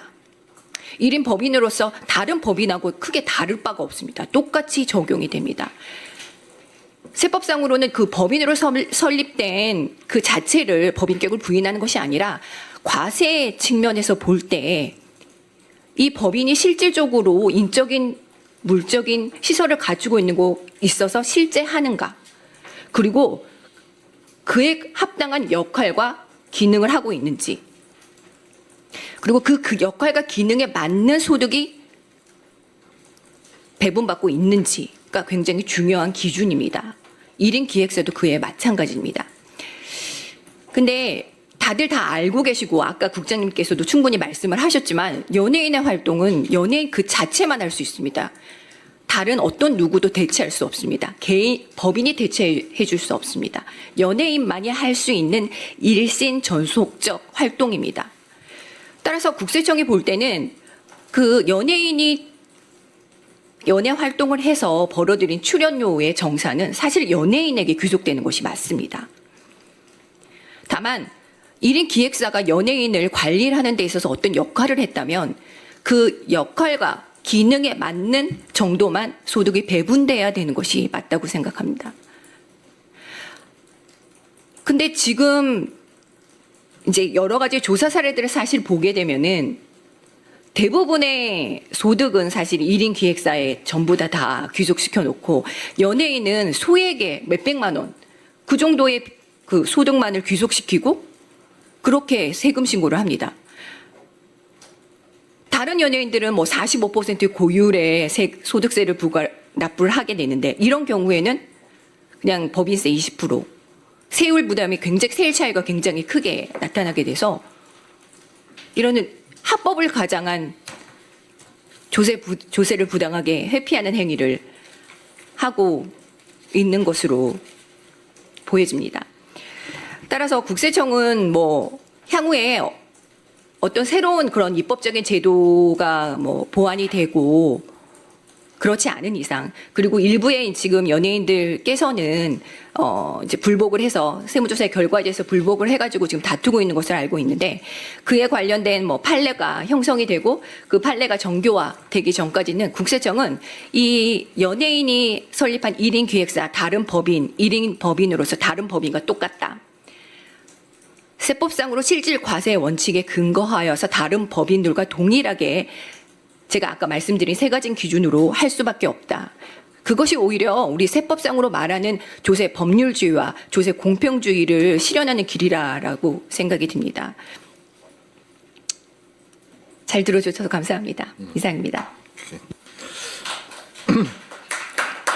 네, 오 과장께서는 우선 연예인만 무슨 특별하게 기획조사한 것은 아니고 정상적인 세무조사의 일환이었고 그 과정에 이제 언론에 뭐 실명이 나고 한 것은 국세청이 공표한 건 아니고 기자들이 너무 열심히 취재한 그 탓이다 그런 이야기를 하셨네요.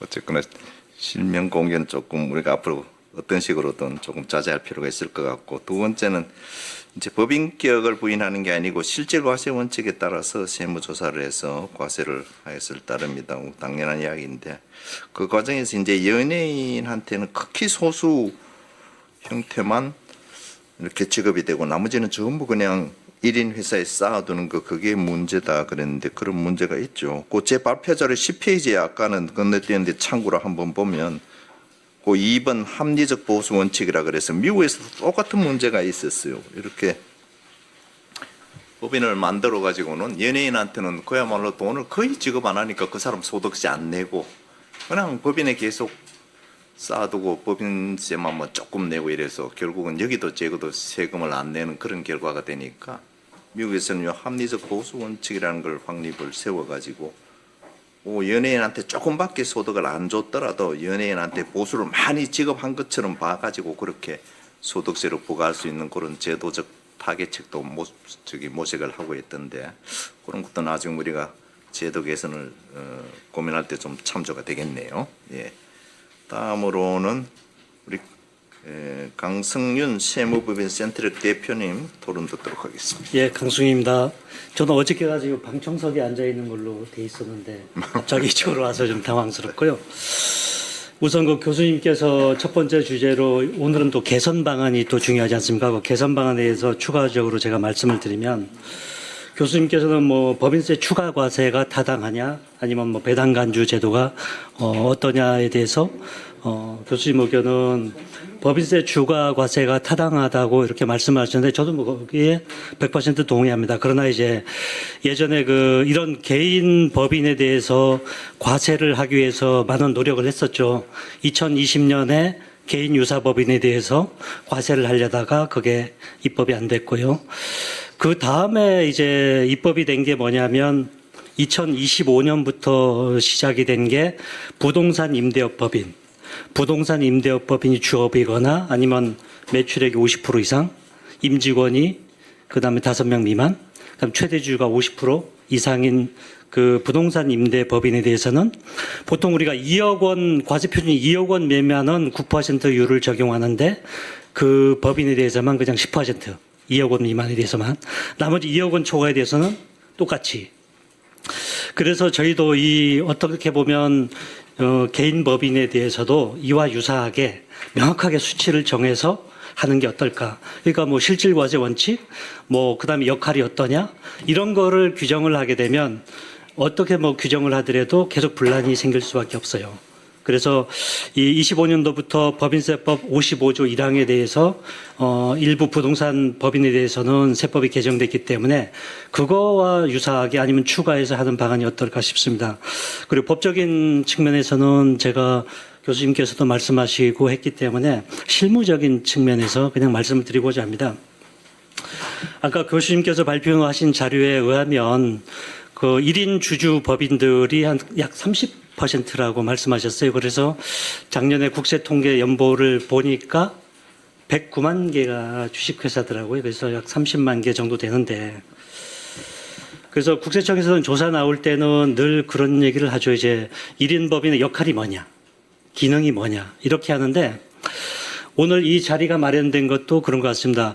그동안은 저희가 법인세 신고하면 사업자 등록부터 시작하지 않습니까? 법인 등기하고 사업자 등록하고 법인이면 당연히 법인세 신고할 수밖에 없고 그래서 그 법인의 역할이 뭐냐 개인하고 뭐 똑같은 역할이냐에 대해서 물어본 적이 없어요. 그다음에 뭐 사전 안내나 성실 신고 안내할 때도 그런 거에 대해서 야 이거 법인인데 개인 역할을 하는 게 아니냐 물어본 적도 없는데 지금 이 1인 기획사에 대해서는 물어보는 거죠.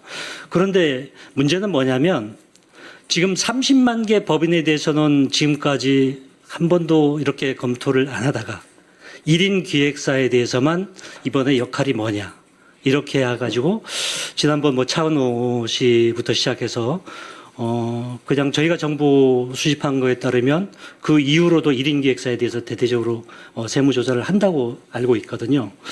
그래서 30만 개, 그 중에는 이런 법인도 있습니다. 예를 들어서 강남의 부동산 뭐 수백억짜리 이런 분들도 개인으로 하다가 법인으로 전환하는 게 되게 많거든요. 역할은 똑같습니다. 음식점도 마찬가지입니다. 여의도 앞에 가보면 어떤 회사는 개인으로 하고 있죠. 그래서 영수증 한번 보시면 법인으로 하는 데도 굉장히 많거든요. 똑같습니다. 실장을 보면. 그런데 그런 데에 대해서 부동산 임대업자 수백억짜리에 대해서는 가만히 있다가 이제 와서 이 1인 기획사 혼자 하는 그런 배우에 대해서 세무조사에 계속 집중적으로 이렇게 하는 게 옳으냐, 공정하냐 이런 부분에 대해서 되게 의문점이 많은 거죠.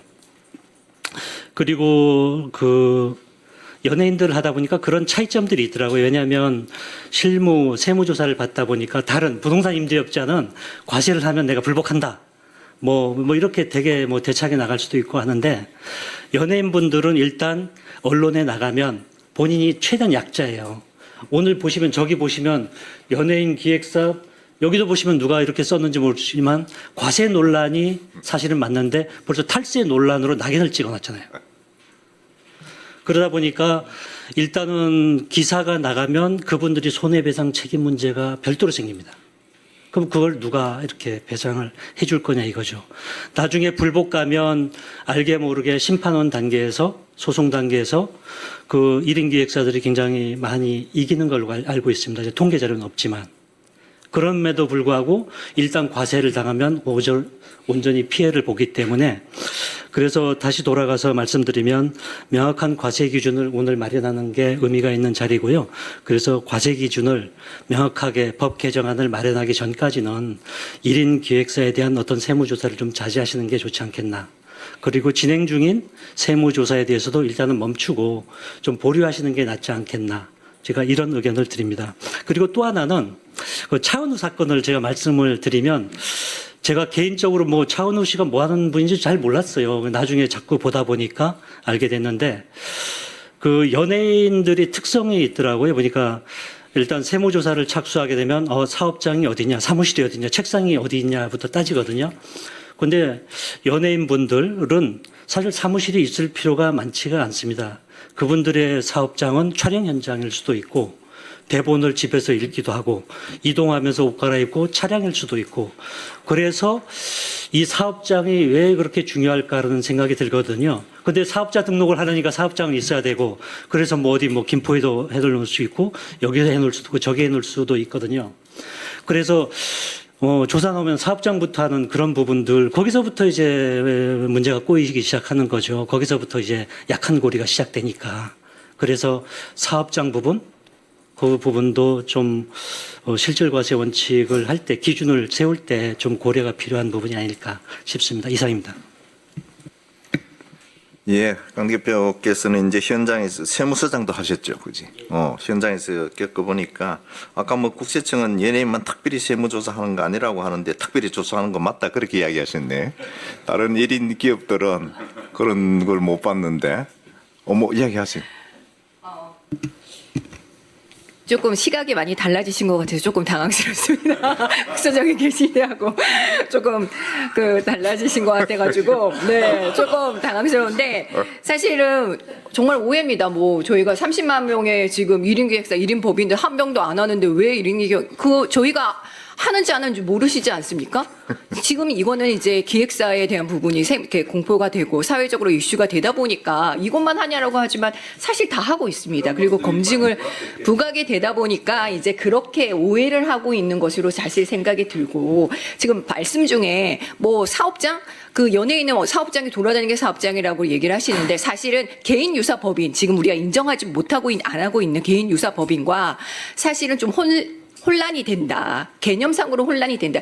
지금 우리는 만약에 연예인이 법인을 안 하고 그냥 개인으로서 사업 소득을 한다면 그게 그냥 사업장이죠. 그러면 그것으로서 이제 소득상으로 이제 하다 보니까 네.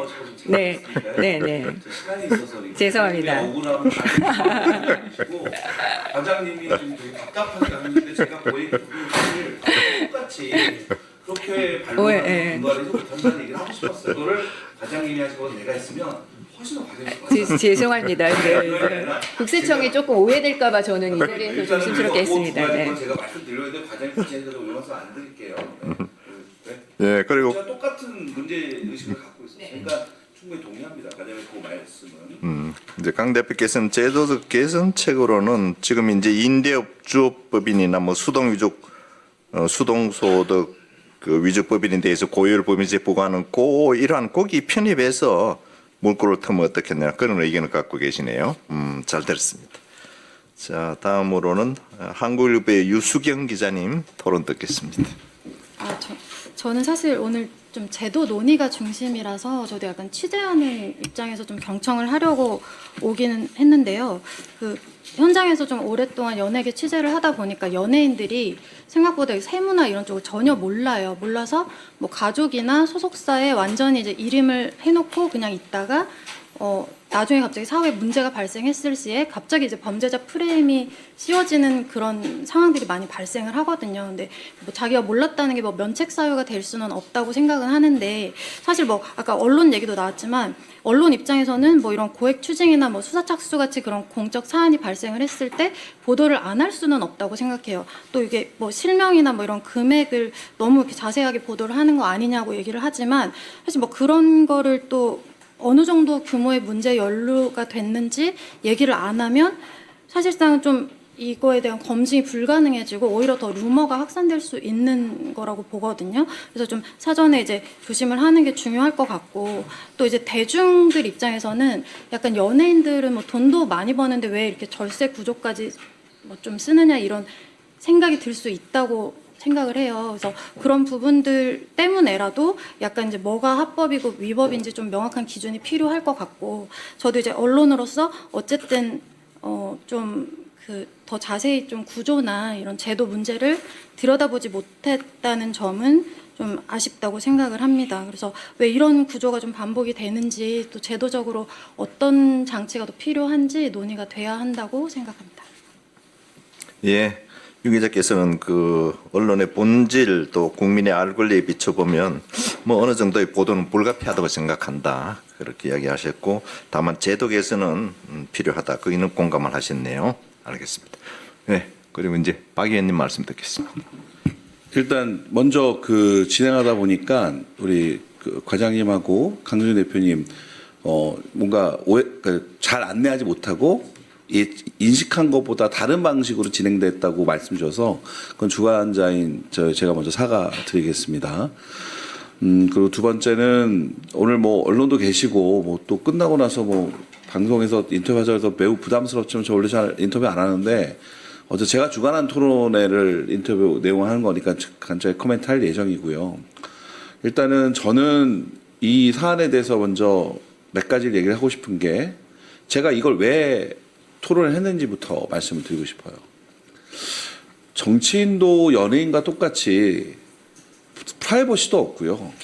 예를 들면 제가 이 토론을 하면 야, 저 뭐 대형 기획 저 유명 기획사한테 뭐 후원금 받은 거 아니야? 당장 그 의심부터 해요. 제가 임대사업자를 하고 있는데 오피스텔 11개를 제가 그거 갖고 깨끗한 정치를 하고 있는데 그거 갖고 뭐 다주택자라고 공격을 해와요. 나는 우리가 2015년도에 세무서 친절히 나오셔서 탈탈 털어가셔가지고 그때부터 심정전까지 다 그 뭐 부가 다 받아갔어요. 그러니까 우리 몰랐으니까 똑같은 거예요. 저희도 부동산 임대 개인 사업을 하다 보니까 이 들어와서 이거는 세금 냈었는데 안 냈네요. 잘못했네요. 그렇군요. 그래서 거기에 이제 가산세까지 해서 다 냈습니다. 그리고 2015년부터 한번 맞고 나니까 마음은 아팠지만 깨끗하게 깔끔하게 세금을 내니까 저는 되게 떳떳하게 그거를 가지고 있었다가 이제 저도 고민을 하고 있는데 제가 이런 뭐 개인적 얘기를 왜 하냐면 아까 국세청 관장님께서 좀 아까 막 화가 약간 억울한 말씀을 하신 건 충분히 이해해요. 왜냐면 아시는 것처럼 제가 잠깐 검색해 봤더니 연배도 아까 뭐 연배가 아니라 공직 경험이 20년이 넘으신 정말 중책을 맡고 있는 과장님이신데 이렇게 그렇다는 거는 너무 억울하신 면이 있는 거예요. 근데 우리는 공직자니까 그 억울함을 표현할 방법이 별로 없고 저한테 아까 죄송하다 표현했는데 죄송할 일은 아닙니다. 그냥 제가 의연한 거지 그걸 그렇게 생각하시면 되는 거예요. 저는 공직자들한테 죄송하다 말 들으면 제가 죄송해요. 죄송할 일은 아니거든요. 이견이 날 수도 있고 오해가 있을 수 있는 겁니다. 저는 좀 우리가 좀 이렇게 좀 과거의 관념을 좀 벗어나야 되는 거 아닌가? 그런 측면에서 연예인이 관련된 거는 정치가 똑같이 과세 관련된 논란인데 탈세로 규정돼 있고 뭔가 죄를 지었겠지, 돈을 먹었겠지, 불법을 저질렀겠지라는 이 프레임이 되게 괴로워요. 그러다 보니까 아까 얘기했죠. 똑같이 조사에서 지구가 발견돼서 조사 나갔다가 이것이 국세청 흘러나가지 않고 또려 뭐 경쟁연예기획사에서 다 파악했다가 그 바닥에서 말 나오면 소문 나가지고 취재하니까 그럼 국세청이 취재하면은 대충 기사분들 열심히 하면 다 일이 나오는 거거든요. 마치 이게 그 국세청에서 의도적으로 한 건 아닐 거라고요. 근데 연예인은 정치가 똑같이 많은 언론사들과 관련된 것들이 있기 때문에 이런 일이 분명히 벌어져요. 그러면 그걸 할 때는 조금 더 그 업을 어쨌든 우리가 과세 당국에서 과세라고 세무조사하는 거는 우리나라 국가를 유지하는 국세청이 정말 힘들게 하는 일이지만 받는 사람들은 괴로우니 그분들을 위해 조금 배려하는 마음을 했으면 좋겠다라는 생각들을 대중예술인들이 할 것 같아요. 그러니까 그런 측면에서 과장님 오늘 하는 말씀 제가 다 동의했다는 거는 국세청은 공평하고 법의 원칙에서 합니다. 하지만 대중문화예술인의 특성을 좀 더 고려해 주셔서 관련된 것도 언론에서 반드시 취재할 거기 때문에 그리고 아까 얘기했던 것처럼 불복을 하고 싶어도 불복하면 저 손해 아닌가? 좀 부당하다고 느끼고 억울한 게 많아도 할 수 있다는 그러한 특성들을 국세청에서 이 과세 당국도 조금 특혜를 달라는 것이 아니라 그 업의 특성을 고려해서 행정은 결국 그래도 따뜻함은 좀 있을 필요해요. 엄정하고 공평해야 되지만 그런 특성까지 고려할 정도의 우리나라가 되지 않았을까? 그런 생각을 들으면서 마지막으로 국세청에 대한 반론도 얘기하면 여러분들 예전에 이런 농담이 있었잖아요. 아 이거 녹음이 되고 안 됐구나. 언론 기자하고 국세청 직원하고 정치인하고 밥 먹으면 누가 밥값 내느냐고. 식당 주인 낸단 말이 있었어요. 그거 20년 전까지 그랬어요.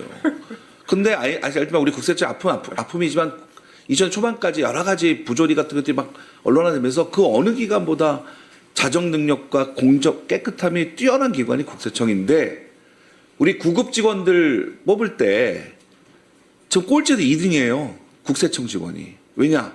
업무 강도가 심하고 현장 세무서에서 돈에 관련된 민원은 정말 너무너무 힘들게 한대요. 그리고 맨날 세법이 바뀌니까 공부해야 되고. 그래서 이제 각 직렬별 국세청 직원이 인기가 제일 꼴찌입니다. 그만큼 국세청은 매우 중요한 임무를 하고 있음에도 불구하고 조직이 지금 거의 이러고 있는 거라는 거죠. 그러다 보니 아까 내가 또 요청드렸던 그런 배려를 해주시면 안 돼요?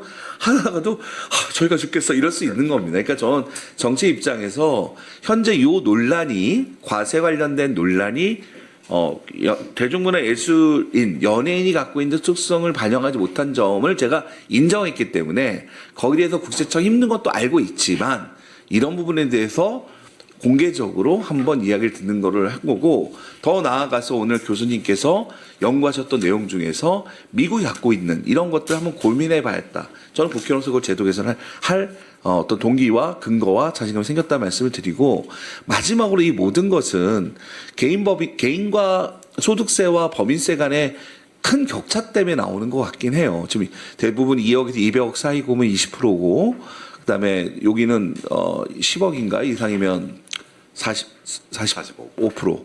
이 25%가 사실 이런 논란을 만든 근본 원인이긴 합니다.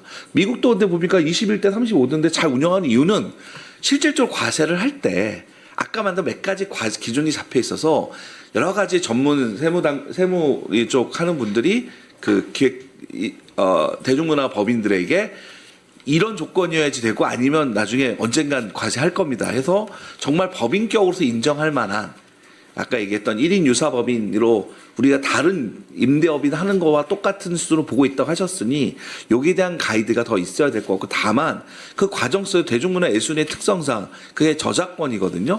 굳이 연예인으로 표현하지 말자고요.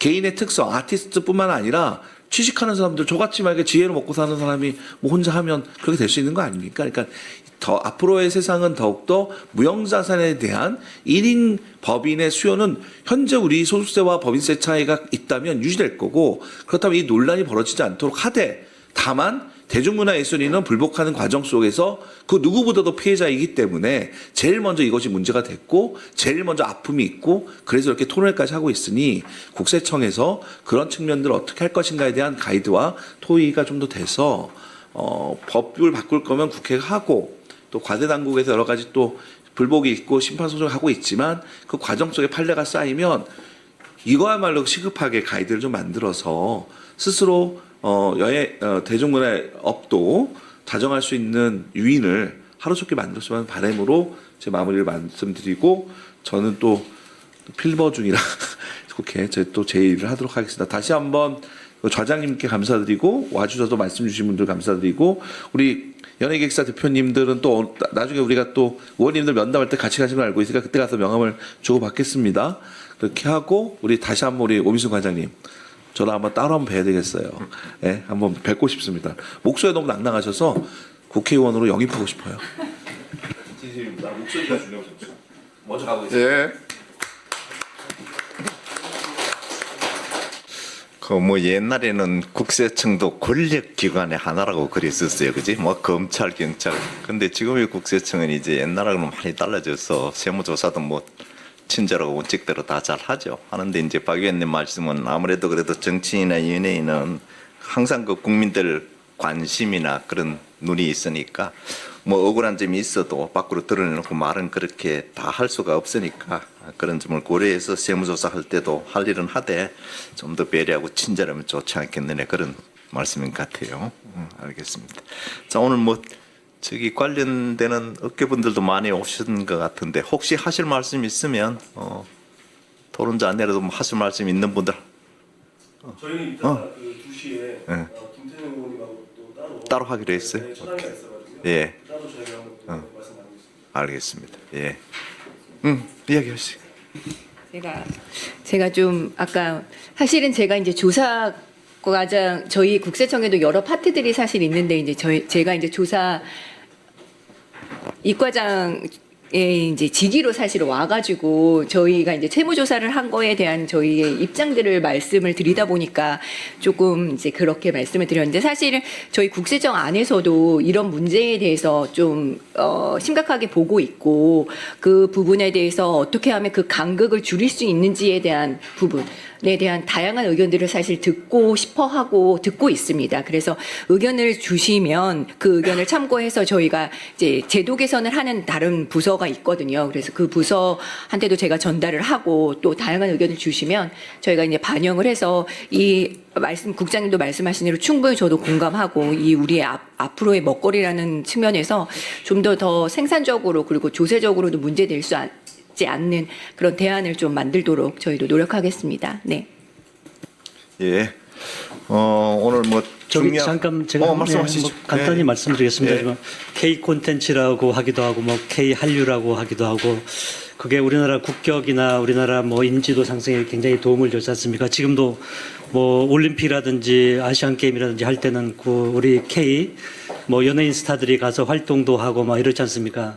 근데 반면에 지금 뭐 세무조사 이것 때문에 그분들이 되게 심적으로 스트레스를 많이 받는가 보더라고요. 그래서 우리는 이렇게 하면 언론에 이렇게 기사가 나오지 않습니까? 이런 기사가 나오면 다른 나라에서 볼 때는 되게 뭔가 좀 이상한 거죠. 그래서 국격에도 별로 도움이 안 되는 것 같아요. 그래서 아까도 말씀드리지만 어떤 기준이 명확하게 설정될 때까지는 이런 기사들이나 아니면 세무조사나 이걸 좀 자제하는 게 어떨까.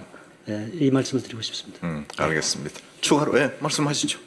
네, 감사합니다. 어쨌든 저희도 이제 말씀드리고 싶었던 몇 가지가 이제 사실 뭐 국세청이 잘못하고 있다 뭐 이런 얘기를 하려는 건 아니고 아까도 말씀드렸던 것처럼 좀 산업의 특성을 좀 반영한 형태의 좀 기준들을 좀 함께 만들어 주셨으면 좋겠다가 사실은 메인인 거라서 그걸 가지고 뭐 이야기를 하는 건 아닙니다만 좀 솔직하게 이제 좀 편하게 좀 말씀을 드리면 저희가 이제 연예인의 언론에 이렇게 오르락내리락 하는 거에 대한 상당한 트라우마들이 사실 있어요. 뭐 이렇게 좀 편하게 말씀드릴게요. 아시겠지만 고 배우 이성균 사건이 있었어요. 아시겠지만 그분이 잘못한 건 맞아요. 잘못한 건 맞는데 결국에는 그렇게 됐잖아요. 상황이. 그러다 보니까 이 노출이라는 게 연예인에게 있어서 얼마나 큰 문제냐라는 그 문제의식은 좀 가져주셨으면 좋겠다라는 거예요. 그 문제의식은. 그래서 그런 부분들에 있어서 결국에 누가 책임이냐, 뭐 또 책임 문제로 또 가긴 가는데, 뭐 잘못한 사람, 뭐 이런 차원이 아니다 보니까 일단 그런 부분들에 있어서 결국에는 이 내용을 다룬 최초의 기관이 그 소위 책임 소재도 같이 가져가는 경우가 많더라고요. 그래서 좀 더 주의를 하실 필요가 있지 않나라는 이제 소위 우려 섞인 이야기가 좀 말씀드린 거고 하나는 그리고 아까 하나는 좀 말씀드린 것처럼 이 엔터 산업이라는 게 쉽게 뭐 엔터테인먼트 산업이라는 게 이렇게 일반 제조업 마냥 이렇게 선을 딱 그어가지고 정리를 할 수 없는 거다 보니까 물론 지금의 잣대를 기준으로 단순히 이제 지금의 잣대를 기준으로 조세 정의를 실현하시는 게 국세청의 역할인 건 맞죠. 그리고 그렇기 때문에 저희가 이야기하는 건 지금의 기준은 이 엔터 산업이랑 좀 안 맞는데요 라고 이야기를 하고 있는 겁니다. 그렇기 때문에 좀 거기에 맞는 기준들을 좀 같이 연구해 주십사 말씀을 드리는 거고요. 그건 이제 조세뿐만이 아니고 현재 다른 대중과와 관련된 이제 문체부와 관련된 법률도 마찬가지로 좀 현실과 안 맞는 게 많이 있어요라고 이야기를 하고 있는 거거든요. 다만 이제 저희가 아직 정답을 내리는 단계는 아니다 보니까 그런 것들을 좀 고려해서 좀 기준을 만들고 마련하는 거에 좀 힘을 좀 써주십사 부탁을 드리는 겁니다. 알겠습니다. 예. 추가로 말씀하실 분 없으시면 이야기하세요. 안녕하십니까. 저는 K-팝 엔터 쪽에서 보컬 트레이너로 활동하고 있습니다. 오늘 이 귀한 간담회 오게 돼서 너무 영광이고요. 제가 조금 오늘 간담회에 기대하고 왔던 거는 이제 연예계의 특수성 아까 말씀하실 때 굉장히 공감을 했는데, 그러니까 저는 몸담은 입장으로서 이 회의가 어떻게 진행이 될지 궁금해서 오늘 이제 참석을 하게 된 건데,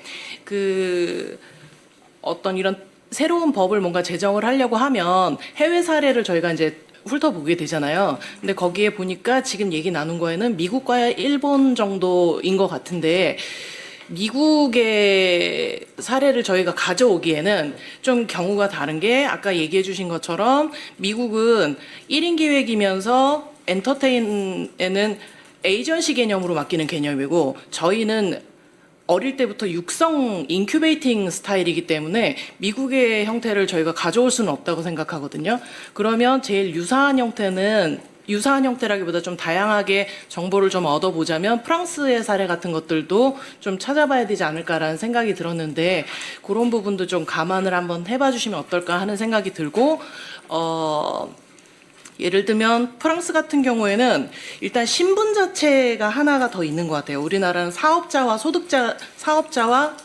노동자 이렇게 두 가지로 나눠 있는데, 프랑스 같은 경우에는 특수노동자라고 해서 연예인을 그 안에 넣어서 그렇게 하다 보면 새로운 법을 발제하는데 좀 용이한데, 저희는 두 가지로 나눠 있다 보니까 그 안에서 뭔가 법이나 이런 걸 해결하려는 게 좀 어려움이 좀 생기더라고요. 그리고 이 간담회뿐만 아니라 뭐 미성년자 아이돌 연습생들의 신분도 좀 애매하고, 그런 어떤 전반적인 어떤 K-팝 산업에 대한 법 제정에 대해서 관심을 갖다 보니까 일단 신분 규정에 관한 것이 하나가 좀 추가돼야 되지 않을까 하는 생각이 좀 들거든요. 그래서 그런 부분을 잠깐 말씀드리고 싶었습니다. 예, 알겠습니다. 또 뒤에 분 손 드셨죠?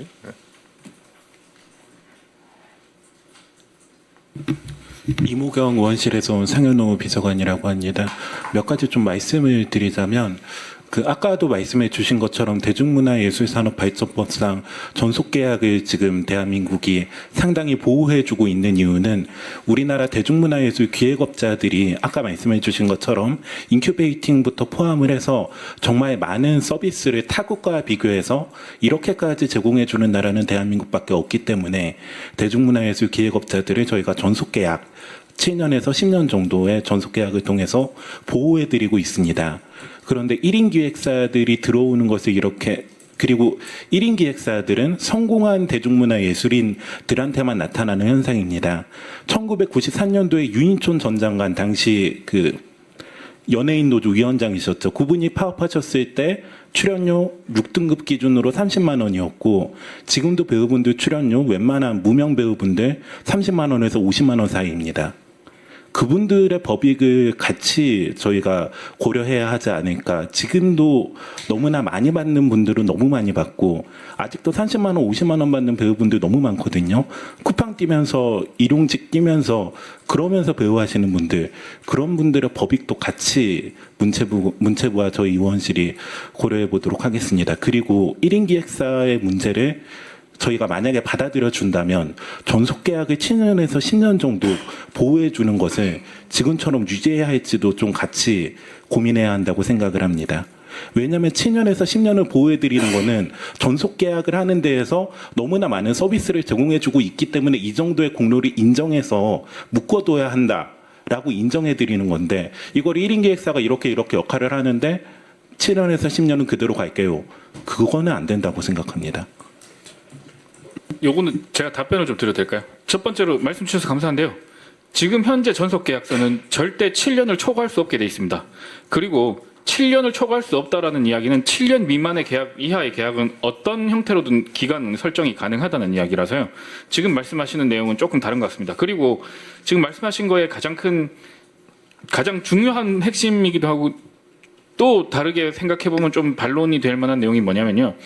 물론 이제 수익이 적은 연예인들이 전체 연예인들의 90%가 넘습니다. 대부분은 수익이 굉장히 낮은 형태인 건 맞고요. 그런데 그러한 연예인들을 보호하는 이야기가 전속 계약서가 있기 전부터 계속해서 나온 이야기가 그런 연예인들에 대한 보호 이야기였어요. 지금까지 10년 그 대중문화유산 산업 발전법이 생기고 10년이 지난 동안 계속 한 가지 이야기 나왔던 게 그러한 연예인을 보호해야 된다. 그래서 그러한 연예인을 보호하기 위해서 뭐 하느냐? 회사들을 규제해 왔습니다. 지금까지. 회사들 규제 형태로 흘러왔거든요. 그런 연예인 보호해야 되는 건 맞아요. 연예인을 보호하는 사회적 장치들이 여러 가지로 생겨나야 되는 건 맞습니다. 근데 그러한 연예인들 수익이 6, 70만 원이 되는 동안 사실 회사는 마이너스 구조를 가지고 있는 경우가 대부분이에요. 그러니까 사실은 연예인을 보호하는 것 이상으로 회사들도 보호하는 형태의 그림이 같이 잡혀야 산업이 공정하게 발전하거든요. 근데 그러진 않았어요. 지금까지 흘러오는 동안. 그러니까 지금 과세적 측면에서 좀 말씀드리면 말씀하신 것처럼 근데 과세적 측면에서는 수익이 적은 연예인들은 사실 과세될 부분이 별로 없잖아요. 그러니까 요번 주제로만 말씀드리면 그분들에게 있어서는 특별히 뭐 이렇게 이야기할 건 없는 것 같고 그리고 좀 그 주제를 넓혀서 말씀하시는 거라면 충분히 지금까지 10년간 계속해서 그러한 이야기들은 나오고 있으니 실질적으로 지원이 필요한 다른 것에도 눈을 좀 돌려주십사 하는 좀 부탁을 드려봅니다. 한 가지 좀 오해하고 계신 게 있는 것 같아가지고 제가 말씀드린 게 기획사들에 대한 규제를 추가해야 한다는 말씀은 아닙니다. 자, 추가로 또 하실 말씀 있는 분 있나요? 네, 없으시면 오늘 우리는 이제 핫 이슈에 대해서 세금 문제를 가지고 시작했는데 이렇게 토론 논의하는 과정에서는 이 한국의 연예 사업 전반에 대한까지 좀 논의가 확장돼 있네요. 그런 측면에서는 이 문제는 이제 비단 세금 측면에서뿐만 아니라 문화체육관광부가 이 한국의 연예 산업에 대해서 어떻게 할 것인가 고민도 해야 될 것 같습니다. 세금 문제는 이제 아까 말씀드린 대로 필요하면 궁극적으로 이제 세법 개정이나 그런 식으로 가야 될 건데 많은 요구가 지금 업계에서 오신 분들도 그 전까지라도 뭔가 이렇게 문체부하고 국세청 등이 공동하고 뭐 민간 전문가가 참여하든지 해서 뭔가 지금 있는 제도 안에서라도 가이드라인 같은 게 필요하지 않겠느냐. 그러니까 연예인이 악의적이 아니라 몰라서 세금을 제대로 못 내는 그런 경우도 많을 것 같다. 그래서 뭔가 그런 가이드라인은 좀 필요할 것 같네요. 그게 뭐 국세청 입장에서도 선제적으로 성실납세를 하면 조사할 필요까지도 없으니까 가이드라인 마련은 빠르면 빠를수록 좀 시급한 것 같고 나머지 문제는 이제 세법 개정이 필요하고 또 문체부 측면에서도 대중문화거부하고 다른 제도 개선을 좀 모색을 해봐야 될 것 같습니다. 예, 오늘 중요한 주제에 대해서 박민규 의원실 주최한 간담회에서 소중한 말씀들 잘 들었습니다. 앞으로 이게 잘 결실을 맺어서 우리 엔터테인먼트 산업이 더 국제적으로도 번창하고 그런 좋은 결실을 맺었으면 좋겠습니다. 예, 여러분 수고 많으셨습니다. 감사합니다. 예.